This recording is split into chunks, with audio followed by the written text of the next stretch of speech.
அனைவருக்கும் வணக்கம். நாம் யாக்கோப்பு என்கிற ராமதேவர் சித்தர் பாடி அருளிய அதி உன்னதமான ஞானப்பாடல்களை பார்த்து கொண்டிருக்கிறோம். யோகசாதன பயிற்சியிலே ஈடுபடக்கூடிய யோக சாதகர்கள் தங்களுக்கு முன்பு வாழ்ந்திருந்து தங்களுடைய அனுபவங்களை பாடல்களாக கொடுத்திருக்கக்கூடிய சித்தர்களுடைய கருத்துக்களை தினந்தோறும் கேட்டு பக்குவப்பட்டு கொள்ள வேண்டியது அவசியமாகிறது. தொட்டனை தூறும் மணற்கேணி மாந்தர்க்கு கற்றனை தூறும் அறிவு என்பது வள்ளுவ பெருந்தகையின் வாக்கு. சாதாரண கல்விக்கே தொடர்ந்து கற்றுக்கொண்டே இருந்தால்தான் அறிவு வளரும் என்று சொல்லப்படுகிறது. மணற்கேணி இறைக்க இறைக்கத்தான் ஊறும். அதுபோல ஞானசாதனம் குறித்தான நம்முடைய முன்னோர்கள் பாடி அருளிய சித்தர் பெருமக்களுடைய நூல்களை ஒவ்வொரு நாளும் வாசித்து பார்த்து நாம் அதிலேயே மனத்தை லயப்படுத்திக் கொள்ள வேண்டியது கடமையாகிறது. ஒருவனடா கோடியிலே ஒருவன் உண்டு, உலகத்தோடு ஒற்று மனது அறிவாய் நிற்பான். சிறுவனடா வறுமையிலே சென்றே நிற்பான், சித்து மிகுத்து உடைய அன்றோ அவனே ஆகும். குறுமொழியை மறவாதோன் குருவே ஆகும், குண்டலியின் நந்தி ஒளி கூறுவான் பார். தெரு இருந்த பதியறிந்து வாளை பூசை, செவ்வையாய் செய்தவனே சித்தனாமே. இந்த யோகசாதன பயிற்சியிலே பலர் ஈடுபட்டாலும் கூட கோடியிலே ஒருவர்தான் அதை முழுமையாக உள்வாங்கி சித்தி செய்து கொள்ளக்கூடியவர் என்பதாக ராமதேவர் குறிப்பிடுகிறார். இதன் பொருள் யாது? 1 கோடி பேர் யோகசாதன பயிற்சியிலே ஈடுபட்டால் அதில் ஒருவர் மட்டும்தான் வெற்றி காண்பார் என்பதாக பொருள் கொள்ளக்கூடாது. உலக வாழ்க்கையிலே யோகசாதன பயிற்சியிலே ஈடுபட்டான பிறகும் கூட அதிலே தீவிரத்தை காட்டாமல் ஏதோ சில வேளைகளில் மாத்திரம் யோக பயிற்சிகளை மேற்கொண்டு மற்ற வேளைகளிலே உலகியல் சார்ந்த மாயா விளையாட்டுகளிலே தங்களை ஈடுபடுத்திக் கொள்பவர்கள் வெற்றி காண மாட்டார்கள் என்பதே இதற்கு பொருளாகிறது. உலகத்தோடு ஒத்து வாழ வேண்டும் என்று சொல்லிக்கொண்டு உலக வாழ்க்கையிலேயே அதிக காலத்தை கழித்துவிட்டு யோகசாதன பயிற்சி என்று சொல்லப்பட்ட அதி உன்னதமான அரிய பெரிய பொக்கிஷமாகிய செல்வத்தை திரட்டாமல் வறுமை என்கிற நிலையிலே இவர்கள் வாழ்ந்திருப்பார்கள். பற்பல விதமான சித்துக்கள் கிடைக்கும் என்று சொன்னால் வேக வேகமாக அது போன்ற விடயங்களை தேடி ஓடுவார்கள். உண்மையான யோக சாதன பயிற்சியின் நோக்கம் என்பது பிறவாமை, மறுபடியும் பிறவி எடுக்கக்கூடாது, ஆன்மாவை பலப்படுத்தி பிறவி எடுக்காத நிலையிலே ஆனந்த தேகத்தோடு வாழ்ந்திருக்க வேண்டும் என்பதுதான். இவற்றை சொல்லிக் கொடுத்ததுதான் குருமார்களுடைய உபதேசமாக இருக்கிறது. அந்த குருமார்களுடைய வார்த்தைகளை சிறிதளவும் மனதிலே போட்டுக்கொள்ளாமல் குருமொழிகளை மறந்து ஏதேதோ விடயங்களை கற்றுக்கொண்டு விட்டு தான் கற்றுக்கொண்ட விடயங்களை பற்றி சொல்லி தானே குரு என்பதாக அகம்பாவம் கொண்டு தரிக்கித் திரிபவர்கள் இந்த உலகிலே வெல்ல மாட்டார்கள் என்பது பொருள். குண்டலி என்றால் என்ன, நந்தி ஒளி என்றால் என்ன என்பதற்கெல்லாம் புது புது விளக்கங்களை இந்த உலகியலாளர்கள் சொல்லிக் கொண்டிருப்பார்கள்.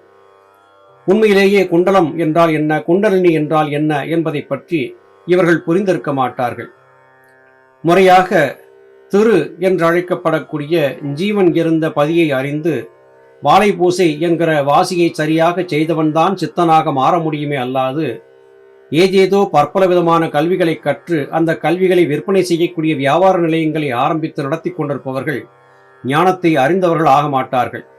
அவர்கள் தவறுக்கு மேல் தவறுகளை செய்து தாங்களும் நாசமடைந்து தங்களை நாடி வருவர்களும் நாசமடைய செய்து கொண்டிருக்கிறார்கள் என்று ராமதேவர் இங்கே குற்றம் சாட்டுகிறார். இவர்கள் குருமொழியை மறந்தவர்கள் என்று குறிப்பிடுகிறார். இந்த வார்த்தைகள் இன்றைய காலத்திலேயும் சரியாக பொருந்தி வருவதை பார்க்க முடிகிறது. பலருக்கும் யோக சாதனம் கற்றுக்கொள்ள வேண்டும் என்பதிலே ஆர்வம் இருக்கிறது. ஆனால் அந்த யோக சாதன பயிற்சிக்காக சொல்லப்படக்கூடிய ஒழுக்க நெறிமுறைகளை கடைபிடிப்பதிலே அவர்களுக்கு ஈடுபாடு கிடையாது. வாசியோக வியாபாரிகள் பெருகி போய்விட்டார்கள். திரும்புகிற திசையெல்லாம் வாசியோக வியாபார கடைகள் திறக்கப்பட்டு விட்டன. அந்த வியாபாரிகள் செய்யக்கூடிய தகுதிதத்தமான விளம்பரங்களை பார்த்து ஏமாந்து போய் பலரும் எதையோ கற்றுக்கொண்டு இதுதான் வாசி என்பதாகவும் பயணித்துக் கொண்டிருக்கிறார்கள். இவர்கள் தாங்கள் செய்யக்கூடிய தவறுகளுக்கு ஏதாவது ஒரு முகாந்தரத்தை சொல்லி ஏதாவது ஒரு சப்பை கட்டு கட்டி தங்கள் குற்றங்களை நியாயப்படுத்திக் கொண்டே இருக்கிறார்கள். இப்படிப்பட்டவர்கள் குருமொழியை மறந்தவர்கள், அவர்களுக்கு ஞானம் சித்திக்காது என்று ராமதேவர் சித்தர் இங்கே உறுதியாக சொல்லுகிறார். சித்தர் பெருமக்கள் அனைவருடைய வார்த்தைகளும் எப்போதும் ஒரே விதமாகவே இருக்கும். தவறு செய்யக்கூடாது என்பதற்காக, சரியான பாதையை நோக்கி பயணிக்க வேண்டும் என்பதற்காக தொடர்ந்து சித்தர் பெருமக்கள் அவதாரம் எடுத்து அறிவுரைகளை வழங்கிக் கொண்டே இருந்தாலும் கூட, கலியுகத்திலே இந்த மனிதர்களின் மனம் என்னவோ தவறான பாதையை நோக்கியே சென்று கொண்டிருக்கிறது.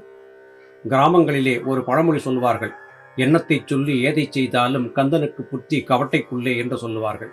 இப்படி இவர்களுடைய புத்தி இப்படித்தான் இருக்கும், இவர்களை மாற்ற முடியாது என்று சித்தர்கள் தங்களுடைய வேதனைகளை வெளிப்படுத்தி இறுதி நாட்களிலே மக்கள் எப்படியோ போகட்டும் என்று விட்டுவிட்டு சென்றிருக்கிறார்கள் என்பதையே நாம் பார்க்க வேண்டியிருக்கிறது.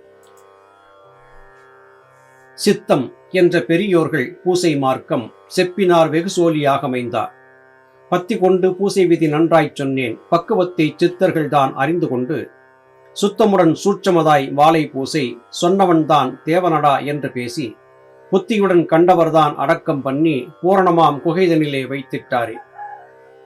சித்தர் பெருமக்கள் தாங்கள் கண்டறிந்து ஆராய்ந்து பார்த்த யோக சாதனத்தினுடைய நுணுக்கங்களை எல்லாம் நூல்களாக தொகுத்து எழுதி வைத்தார்கள். அப்படி எழுதி வைத்த நூல்களை எல்லாம் எவர் கண்ணிலும் படாமல் மலை குகைகளுக்குள்ளே கொண்டு போய் மறைத்து வைத்து விட்டார்கள் என்று பொதுவாக சொல்லப்படுவது உண்டு.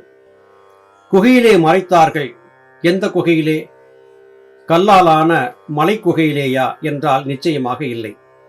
குகை என்று சொல்லப்பட்டது புருவ மத்தியம் என்கிற சுழுமுனைத்தானம் இருக்கக்கூடிய இடமாகும்.